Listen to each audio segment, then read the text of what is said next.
tout d'abord, je remercie évidemment Monsieur le Président ainsi que l'AELO pour son invitation. Je suis absolument ravi d'intervenir devant vous ce soir.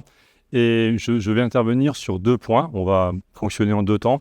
Dans un premier temps, je vais intervenir sur les règles qui vont être applicables aux élus et aux collectivités en matière de communication électorale et de communication institutionnelle à partir du 1er septembre prochain.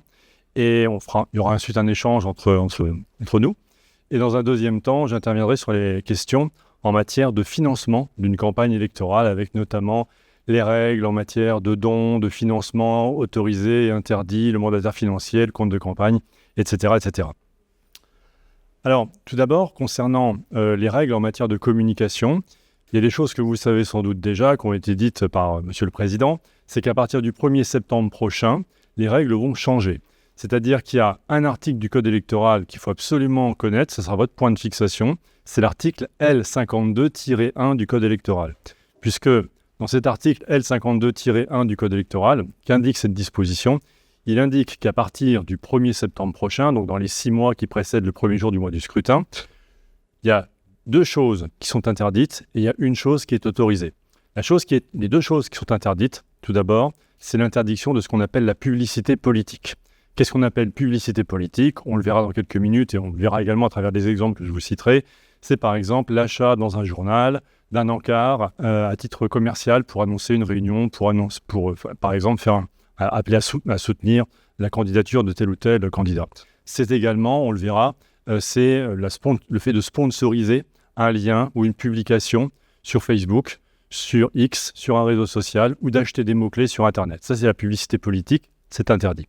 Deuxième chose qui est interdite, et c'est ce qui va énormément vous intéresser en tant qu'élu de l'opposition, c'est l'interdiction pour la collectivité d'effectuer la promotion des réalisations et de la gestion de la collectivité durant les années antérieures. C'est-à-dire qu'à partir du 1er septembre prochain, et là encore on le verra à travers des exemples, la collectivité devra avoir une communication strictement neutre et il ne faudra pas qu'à travers sa communication dite institutionnelle, alors entendez, la communication institutionnelle c'est celle de la collectivité en tant que telle et la communication des élus qui représentent la collectivité à partir du 1er septembre prochain, eh bien cette communication institutionnelle ne devra pas servir en quelque sorte à promouvoir la campagne électorale d'un élu ou de la majorité sortante.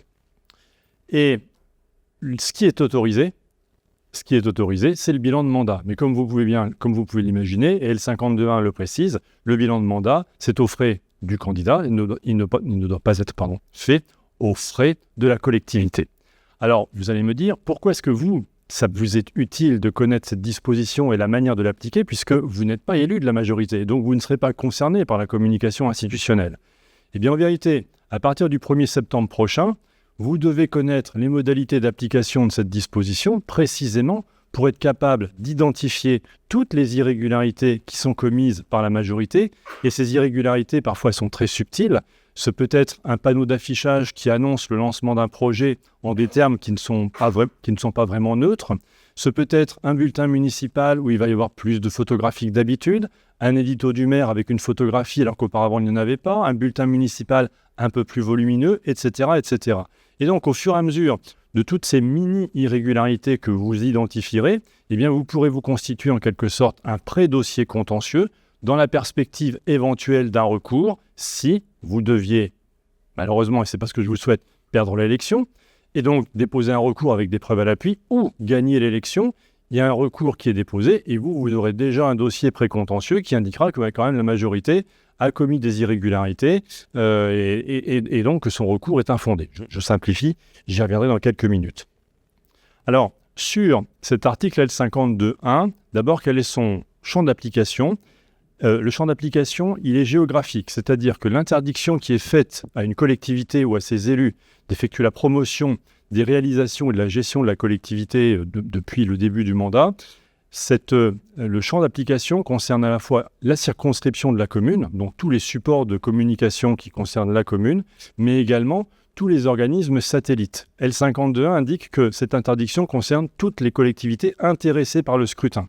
Donc entendez par là les établissements publics, les intercos, mais également le département. Si vous avez un élu de la majorité qui siège également au département, il peut tout à fait, dans le cadre de sa communication comme élu au sein du département, effectuer des inaugurations, des discours qui vont le mettre en valeur, voire valoriser son éventuelle candidature dans la perspective des élections municipales. Ensuite, donc, sur le champ géographique, ensuite, il y a les supports. Tout ce que l'on va voir ensemble pendant les quelques minutes qui viennent concerne les supports papier, mais également et surtout les réseaux sociaux.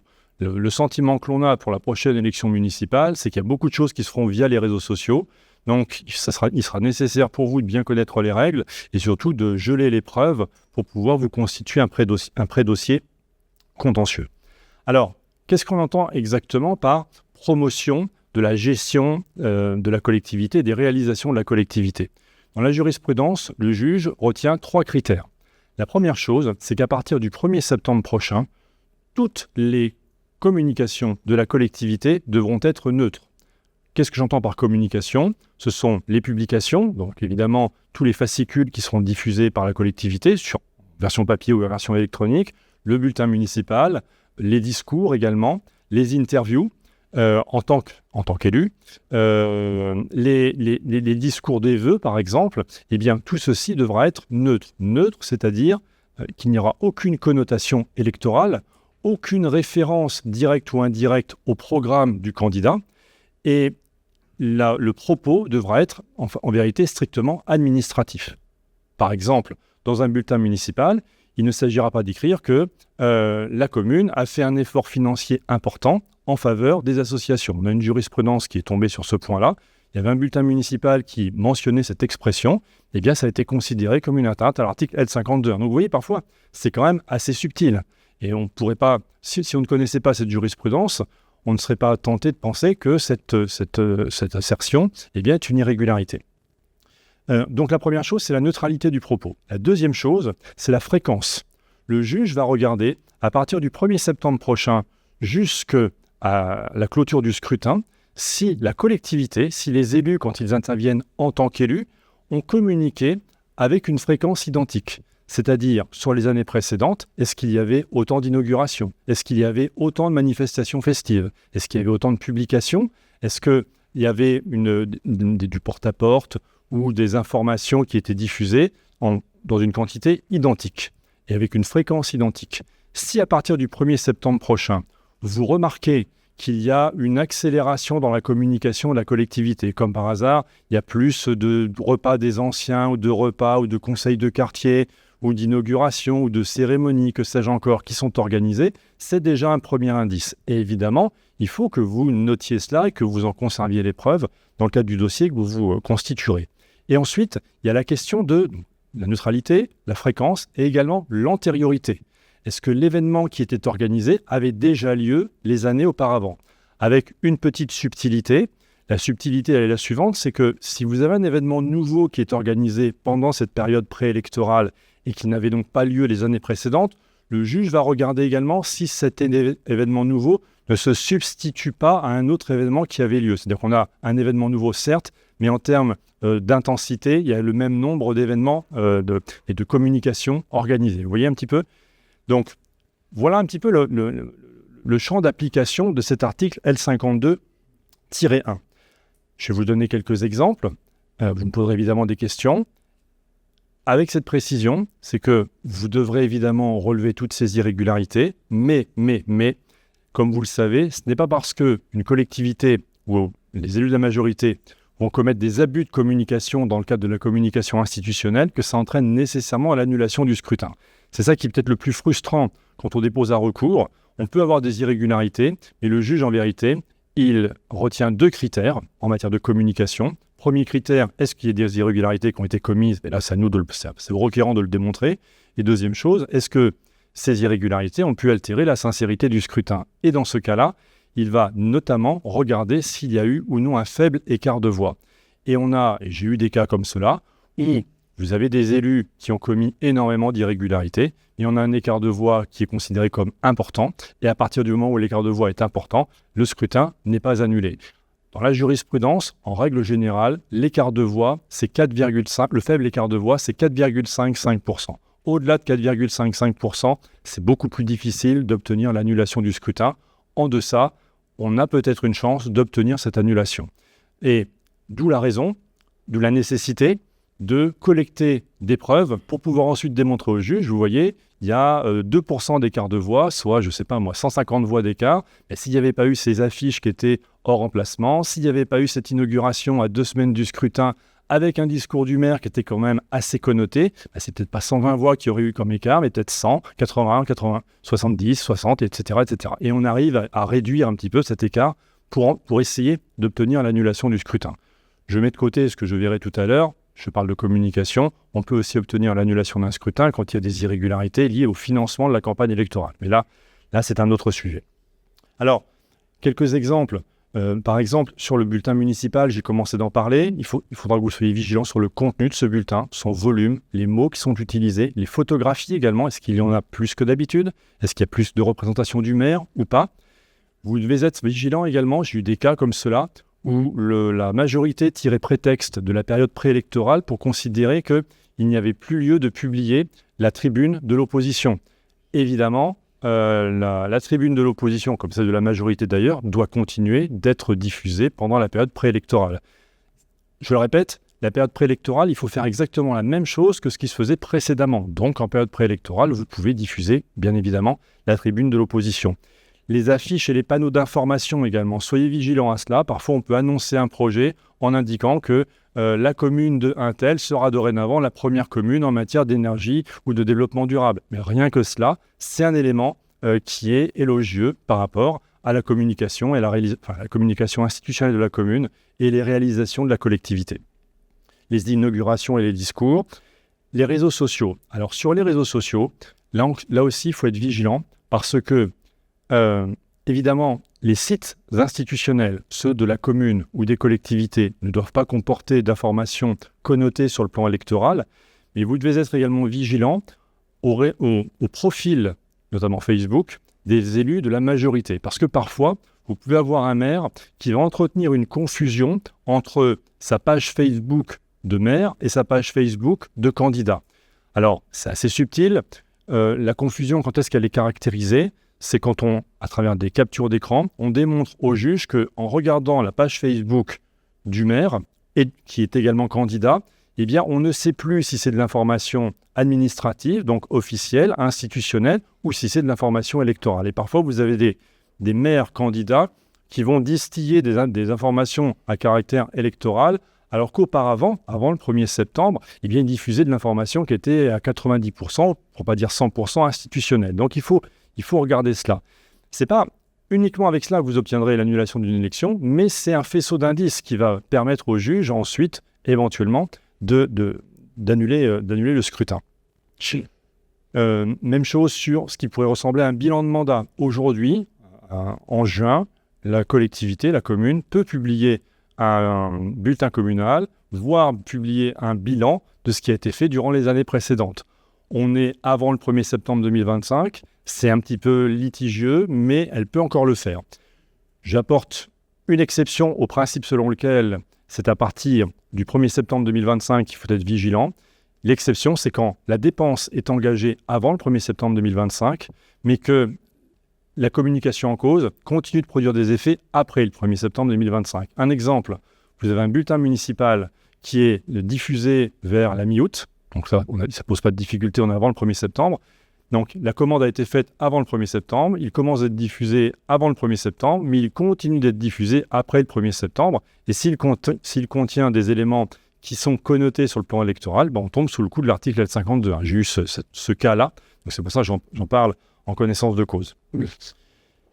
Autre point qu'il faut, à l'égard duquel il faut être vigilant, ce sont les éléments nouveaux de polémique électorale. Vous pouvez tout à fait faire l'objet, en tant que candidat, d'attaques personnelles peu avant le scrutin. Comme vous vous en souvenez, le vendredi qui précède le scrutin, à partir de minuit, aucune communication n'est possible. Que se passe-t-il si vous avez un tract, un post sur Facebook qui comporte un élément nouveau et qui est susceptible d'altérer la sincérité du scrutin ou d'influencer les électeurs? Dans la jurisprudence, c'est au-delà de 14-15 heures.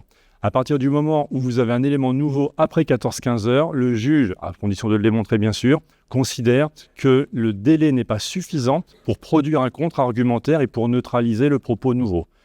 Si vous avez un poste qui est diffusé ou une information qui est diffusée au-delà de 14-15 heures, le juge, en revanche, ne sanctionnera pas s'il considère que ce point avait déjà été débattu au cours de la campagne électorale et qu'il n'y avait aucun élément nouveau particulier. Là, je suis à 14 minutes 20, alors j'ai 15 minutes, donc il me reste 40 secondes pour évoquer la dernière chose. J'ai déjà commencé d'en parler sur la stratégie contentieuse. Vous avez 5 jours seulement pour saisir le tribunal administratif territorialement compétent. C'est très court pour contester l'élection. C'est extrêmement court.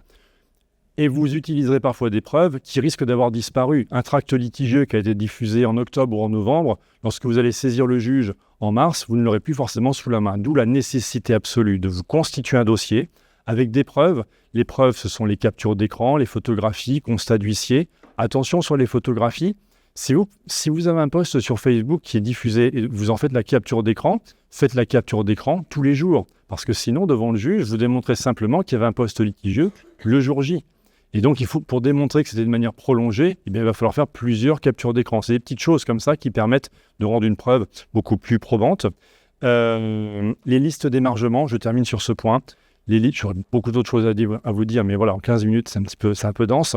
Les listes d'émargement. Elles sont communicables 10 jours après la clôture du scrutin. Pensez à les demander pour une raison simple, c'est que, vous le savez, les signatures doivent être identiques entre le premier tour et le second tour. Et si jamais vous avez 2 signatures différentes, eh bien le juge procède de manière automatique, il retranche le suffrage des suffrages qui ont été obtenus. C'est-à-dire que si vous avez 2 signatures différentes, vous l'invoquez devant le juge et le juge considérera s'il y a 20 voix d'écart, qu'il n'y en a plus que 19, 18, 17, 16 et d'où l'objectif pour vous, l'intérêt pour vous d'avoir ces listes d'émargement pour ensuite, éventuellement, pouvoir les exploiter. Et le moyen de contredire cet argument, c'est d'aller voir ensuite l'électeur qui va produire une attestation en indiquant qu'il a bien voté. Et à l'appui de l'attestation, il va falloir produire la copie de la carte d'identité et la copie de la carte d'électeur. Et évidemment, si c'est un électeur qui est contre vous, il ne va pas vous faciliter la tâche en produisant cette attestation. Et je parle là encore en connaissance de cause. Dans le sud de la France, j'avais eu un contentieux où il y avait 13 voix d'écart, mais avec 13 voix d'écart, il y avait à peu près, je crois que c'était 5 ou 6 000 électeurs, mais sur les 5 ou 6 000 électeurs, ils sont parvenus à trouver une quarantaine de signatures qui étaient différentes, il n'y avait pas de fraude particulière, il n'y avait pas de manipulation, mais il suffisait de trouver 40 signatures différentes ou qui n'étaient pas tout à fait identiques pour obtenir justement l'annulation du scrutin. Voilà, je suis à 16 minutes 49, j'en ai terminé sur la première partie sur la communication. Je vous remercie pour votre attention, excusez-moi si j'étais un peu rapide, mais j'ai tellement de choses à vous dire. Et maintenant, on va passer évidemment aux questions si vous le souhaitez.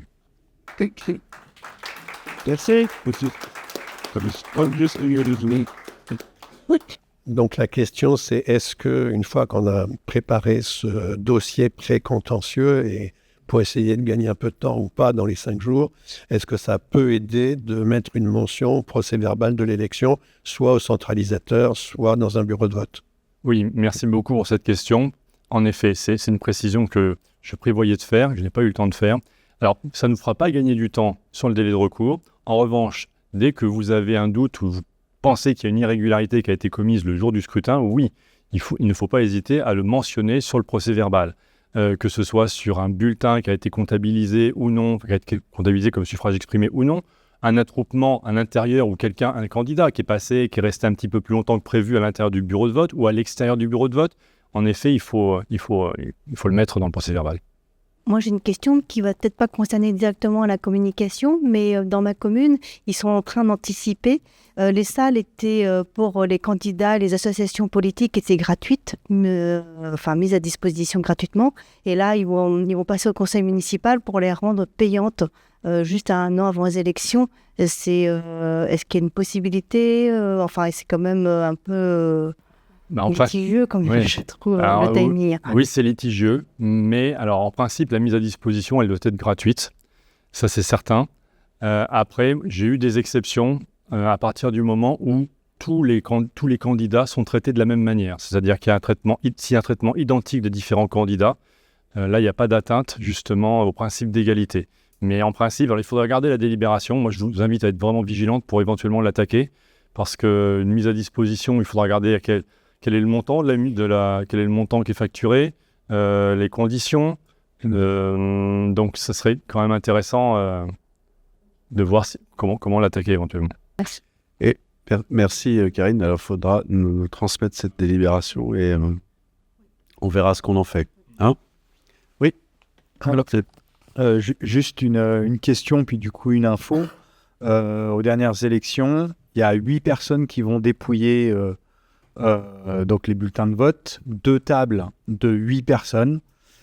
Et on s'est rendu compte a posteriori que sur les 16, il y avait 15 personnes qui représentaient une liste. Et nous, on n'avait qu'un seul et unique représentant. On s'en est rendu compte après, seulement. On a quand même fait un signalement et on est allé au tribunal administratif.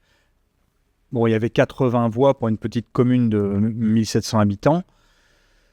Il y avait 80 voix d'écart. Mais qu'est-ce que vous en pensez, vous, de cette disproportion entre 15 d'un côté, 1 de l'autre, sachant que, juste pour finir, la secrétaire générale a refoulé un certain nombre de personnes de notre groupe. Et j'imagine que le tribunal administratif a considéré qu'il n'y avait pas de manœuvre qui avait été démontrée pour rejeter la requête. Ben voilà, c'est ça. Mais simplement, moi, ce que j'ajoute, c'est que faut pas oublier que toutes les listes ont le droit de proposer des scrutateurs, des assesseurs et des scrutateurs. C'est une obligation. Donc, il faut être vigilant pour faire respecter ses droits. Il faut être vigilant sur ce point. Et après, sur le jugement qui a été rendu, mais malheureusement, il ne me surprend pas, parce que c'est la jurisprudence qui s'applique. Alors moi, j'ai une question très pratique. On m'a refusé l'accès au bureau centralisateur. Est-ce qu'on peut refuser l'accès aux listes au bureau centralisateur? Ah non, du tout. Ça se fait derrière des murs, on ne sait pas ce qui s'y passe. Ah non, vous devez avoir accès aux listes. C'est lisible. Ah oui, c'est ça. Oui. Juste une précision au niveau de la mise à disposition des salles. Elle s'applique à partir de quelle date? Du 1er septembre ou à partir du lancement de la campagne électorale? La mise à disposition des salles, c'est à partir du 1er septembre. La période qu'on dit préélectorale, c'est à partir du 1er septembre prochain. Donc à partir du 1er septembre prochain, vous pouvez commencer à organiser des réunions électorales. Merci. Question La question précédente m'amène à une autre question. Quand on est président d'une association, l'association de la commune, qui a droit à des prêts de salles gratuits, est-ce qu'on peut être à la fois avoir des salles dans le cadre d'une campagne électorale et à la fois en tant que président? C'est-à-dire que le président de l'association va demander la mise à disposition de salles dans le cadre de l'activité de l'association, mais il est également candidat, il va demander une mise à disposition de salles dans le cadre de sa campagne électorale. En théorie, oui, mais évidemment, dans la pratique, il risque fort d'y avoir une confusion des genres. Enfin, il y aura peut-être une confusion des genres et peut-être que la mise à disposition de salles dans le cadre de l'activité associative sera détournée pour évoquer la campagne électorale. Peut-être, mais à contrario, imaginons, vous êtes un président et également candidat honnête et transparent, vous pouvez tout à fait demander la mise à disposition d'une salle pour faire l'AG de l'association et puis, quelques temps plus tard, pour faire une campagne électorale. Mais, alors là, pour le coup, si ça devait se produire sur le territoire de votre commune, eh bien, il faudra essayer d'être vigilant. Peut-être, je ne sais pas s'il y a des personnes qui peuvent attester du contenu, de la teneur des propos qui auront lieu, qui se dérouleront lors de l'assemblée, lors de la location de la salle pour l'association, afin de vérifier qu'il n'y a pas de confusion des genres et que ce n'est pas détourné à des fins électorales. Exactement, c'est ce qu'on verra. Voilà, c'est ce qu'on va voir dans le prochain point.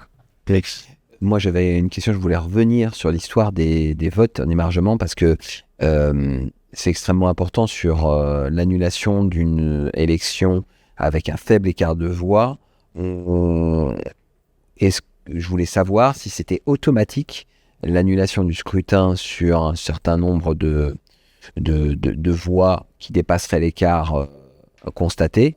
Pourquoi ? Parce que on peut imaginer que dans une ville où la majorité peut tomber et tombe en effet à un faible écart de voix, le maire sortant a tout intérêt à préparer cette manœuvre en demandant à ce que des gens signent ostensiblement de manière différente au premier et au second tour, surtout au second tour, pour retourner à une élection. Oui, si je comprends bien, le maire sait qu'il a peu de chances de gagner aussi, et donc il va demander à des électeurs de signer différemment. Bon, déjà, lors de la signature, le président du bureau de vote ou les membres du bureau de vote doivent rappeler que la signature doit être identique. Après, il faudrait démontrer devant le juge qu'il y a eu une manœuvre de la part du candidat qui a perdu et qui a demandé aux électeurs, à certains électeurs, de signer différemment. Je dirais en théorie oui. Dans la jurisprudence, je n'ai pas encore eu de cas comme cela. Mais bon, pourquoi pas, oui. Automatique en tout cas. Ah oui, en revanche, ça c'est automatique. À partir du moment où vous démontrez qu'il y a une différence de signature, le juge retranche la voix en question. C'est certain. Et il le retranche de la liste gagnante. Exactement, voilà. C'est ça la règle. Hein. C'est considéré a priori comme un vote en faveur de la liste gagnante. Donc c'est fatal. Ça peut être fatal pour un maire. Oui, mais il y a... Mais qui sait qu'il va faire le dimanche suivant parce qu'il a le résultat du premier tour, il sait qu'il va y passer et il a tout intérêt à faire cette manœuvre. Voilà, parce qu'il sait que ça va être une équilibre. Alors, je reviens sur l'histoire des prêts de salle. Donc, parce qu'il y a deux périodes distinctes. Il y a un article du CGCT, c'est l'article 2144-3. Donc, des locaux communaux peuvent être utilisés par les associations, syndicats ou partis politiques qui en font la demande. Mais cet article dit aussi que c'est le maire qui organise l'administration de ces salles. Et en général, il y a une délibération du conseil municipal. Mais donc, le principe, quand même, c'est un principe fondamental qui est le corollaire de la liberté de réunion et de la liberté d'association, c'est que la commune doit mettre à disposition ces salles, y compris en dehors des périodes de campagne électorale. Parce que la période de campagne électorale, elle est quand même très courte. Ce dont on parle, c'est la période de campagne dite officielle, c'est-à-dire 15 jours ou 3 semaines avant le premier tour. Alors là c'est un régime encore différent, hein, Jean-Christophe, si je ne me trompe pas. Oui, tout à fait. Là, c'est beaucoup plus strict. Mais comme tu l'as très bien dit, il y a une mise à disposition possible en dehors de la période dite officielle et où là, le maire, en effet, doit permettre l'organisation de réunions politiques ou de réunions syndicales. Et c'est sur un principe d'égalité. Et les seuls motifs d'interdiction, c'est les troubles à l'ordre public éventuels. Alors, il y avait des questions au fond. Merci. Bonsoir, maître. Oui, je suis élu depuis le mois de juillet. Élection partielle, le maire en place n'est pas le maire précédent. Donc, sur la période de communication en termes de rétroactivité, il y aura un an plein.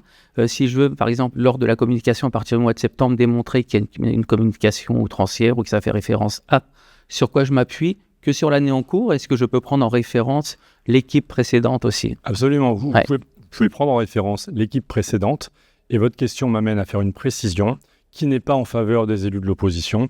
Le bilan de mandat, ou du moins le bilan de ce qui a été fait par la collectivité, est possible pour l'année qui vient de s'écouler. C'est-à-dire dans le bulletin municipal qui serait diffusé par exemple en décembre, ou dans les vœux du maire qui seraient faits en janvier, le maire peut tout à fait faire une énumération de ce qui a été fait durant l'année 2025, à la condition que cette énumération pour l'année précédente était déjà faite dans les précédents bulletins municipaux ou lors des vœux. En revanche, il ne peut pas faire une promotion de ce qui a été fait durant les années qui dépassent l'année précédente. Voilà. Okay.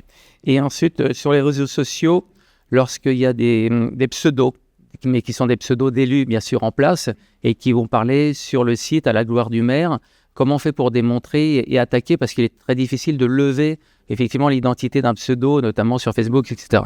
Oui. En fait, il y a deux choses. Alors, si j'ai bien compris, ce sont des pseudos qui s'expriment sur le profil du maire. Mais qui sont en fait des élus d'Amazon. Oui.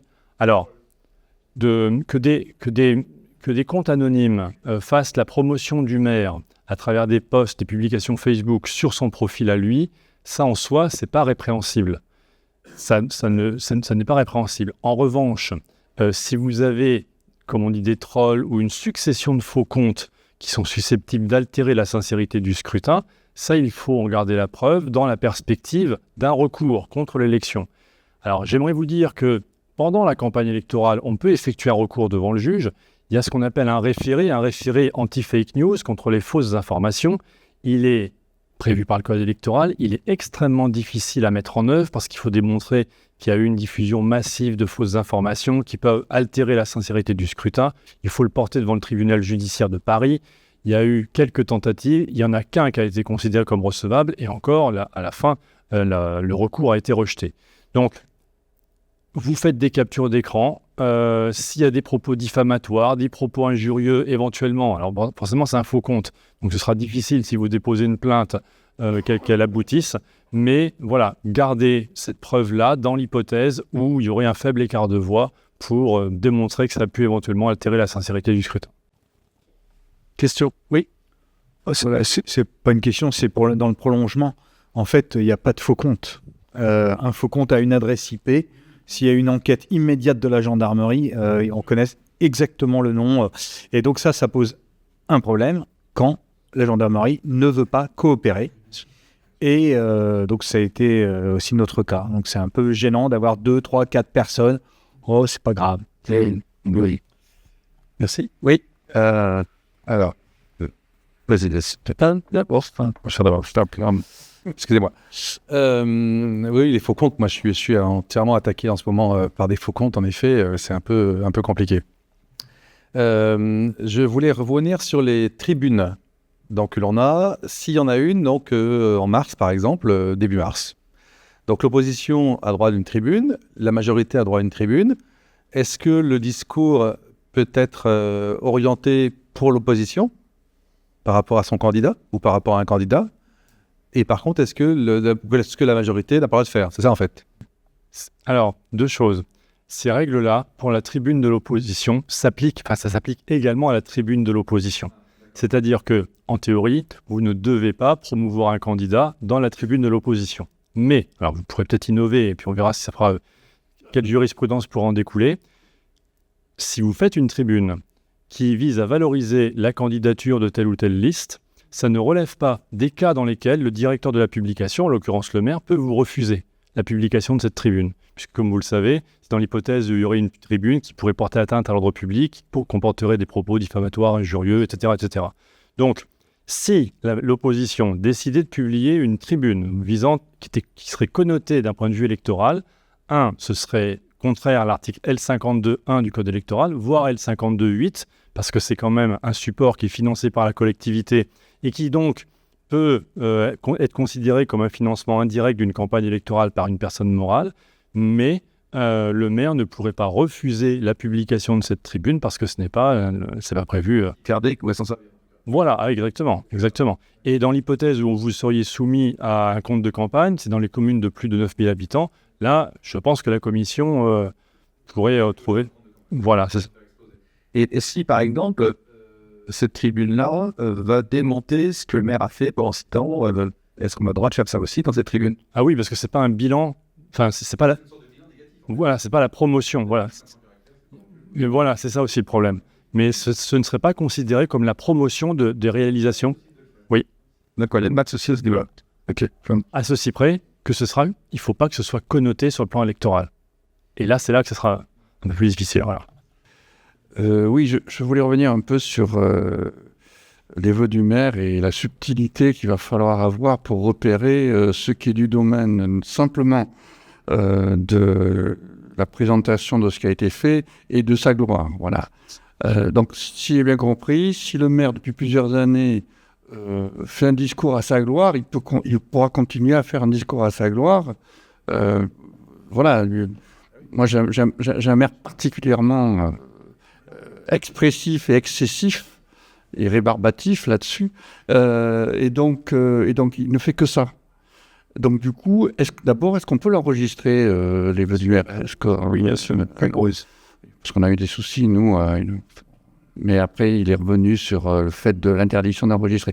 Voilà, donc, ça va être un peu compliqué. Enfin, je ne sais pas très bien comment on va pouvoir s'en sortir. Alors, je serais tenté de vous dire, si c'est ce qui va vraiment se passer, je vous souhaite au contraire que le maire fasse la gloire de ce qu'il a fait durant toutes ces années, parce que ce sera interdit. Autant c'est légal avant le 1er septembre, enfin, du moins durant les vœux des années précédentes, autant en janvier 2026, ce sera interdit. Donc, s'il fait ça, enregistrer, éventuellement prenez des photographies sur les modalités d'organisation des vœux, parce que ce seront autant de preuves que vous pourrez par la suite utiliser. Et je précise, il faut être aussi vigilant sur d'éventuels cadeaux, vous savez, des calepins ou des petites choses qui seraient offertes aux électeurs. Il faut être aussi vigilant sur la nature du buffet. Parfois, on peut avoir un buffet un peu plus fastueux, un peu plus cher. Les couleurs également. Vous pouvez avoir des affiches qui seront peut-être les mêmes affiches ou les mêmes couleurs que celui que celles utilisées par le candidat. Donc, ce sont autant d'indices qu'on peut utiliser par la suite. Moi, juste un petit tac au tac sur la tribune. Il ne faut pas se laisser impressionner par le rouleau compresseur médiatique qu'on pouvait vous mettre en face.